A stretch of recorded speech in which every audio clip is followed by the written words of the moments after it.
ഞാൻ അത്ര കൊള്ളത്തൊന്നുമില്ല, എന്നെ കൊണ്ട് വലിയ ഗുണമൊന്നുമില്ല എന്ന്. മേ ബി അത് അവർ വളർന്നു വന്ന സാഹചര്യത്തിൽ കേട്ട് കേട്ട് വന്ന കാര്യങ്ങളായിരിക്കാം. സോഷ്യൽ മീഡിയയിൽ സ്ക്രോൾ ചെയ്ത് ഇരിക്കുന്നവർക്ക് വരെ ആക്ച്വലി ഈ ഒരു സംഭവം ഉണ്ടാവാം.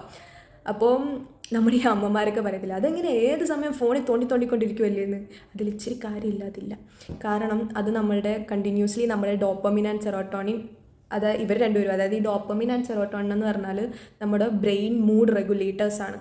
അവരുടെ ലെവല് ഈ ഒരുപാട് ഫോൺ സ്ക്രോൾ ചെയ്യുന്നതിലൂടെ നമ്മുടെ ലെവൽ അവരുടെ ആ ഒരു ലെവൽ മാറിക്കൊണ്ടേയിരിക്കും. സോ ഇതും മൂഡ് സ്വിങ്സിന് കാരണമാവാം. സോ ഏതെങ്കിലും ഒരു സിറ്റുവേഷനിൽ റിയാക്ട് ചെയ്തത് ആലോചിച്ചിട്ട് എപ്പോഴും ഞാനെന്താ ഇങ്ങനെ ദേഷ്യപ്പെടുന്നത്, ഞാൻ എന്തിനാ എല്ലാത്തിനും ഈക്കാന്ന് കരയുന്നേ എന്ന് ചോദിക്കുന്ന സമയത്ത് ഒന്ന് ആലോചിക്കുക. നിങ്ങളുടെ ബ്രെയിനിൻ്റെ ഉള്ളിൽ സംതിങ് ഡീപ്പറായിട്ട് എന്തൊക്കെയോ നടക്കുന്നുണ്ട്. നിങ്ങളുടെ ഇമോഷൻസ് അത് പറയാനായിട്ടാണ് ശ്രമിക്കുന്നതും. സോ ഇത് മാറ്റാനുള്ള ഫസ്റ്റ് കീ എന്ന് പറയുന്നത് തന്നെ, എന്താണോ നിങ്ങളുടെ ഇമോഷൻസ് പറയുന്നത് അത് ലിസൺ ചെയ്യുക, ഒരിക്കലും സപ്രസ് ചെയ്യരുത്.